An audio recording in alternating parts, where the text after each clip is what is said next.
Hello guys and welcome to my YouTube channel care and cure homeopathy.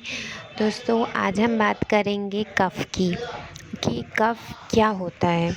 अब कफ़ क्या होता है, हम जनरल लैंग्वेज में इसे खांसी बोलते हैं, जो कि सर्दियों के दिनों में आम तौर पे किसी भी इंसान को हो जाती है। तो कफ़ होता क्या है, ये चलिए हम इसकी डेफिनेशन देखते हैं। कफ़ एक नेचुरल रिफ्लेक्स होता है जो कि आपकी बॉडी क्रिएट करती है ताकि वो कुछ भी डर्ट आपकी बॉडी से, आपके चेस्ट से रिमूव कर सके।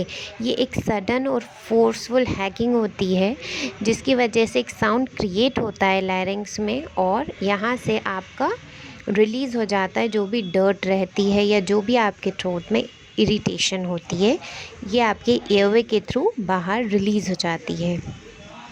इसके क्या कॉजेज़ हो सकते हैं? कफ़ के बहुत सारे कॉजेज़ हो सकते हैं, जैसे कि sinuses, asthma, GERD gastroesophageal reflux, infections हो सकते हैं। अगर आप बहुत ज़्यादा बीपी के ड्रग्स खाते हैं और उसके बाद आपको खांसी चलती है तो ये भी एक रीज़न हो सकता है। और COPD chronic obstructive pulmonary disease, ये बहुत आगे की है, ठीक है। तो ये सारे इसके कॉजेज़ हो सकते हैं। अब आइए हम देखते हैं कि होम्योपैथी में इसके लिए कौन सी मेडिसिन है। तो मैं आपको 2 बहुत ही इफ़ेक्टिव मेडिसिन बताऊंगी जो कि आपके कफ़ को 90% रिलीफ देगी। बट अगेन मैं बोलूँगी कि पहले किसी डॉक्टर से कंसल्ट करें, आप जाएं, दिखाएं, चेक करवाएं, उसके बाद ये मेडिसिन लें। तो पहले हम मेडिसिन देखेंगे एंटियम टार्ट्रिकम।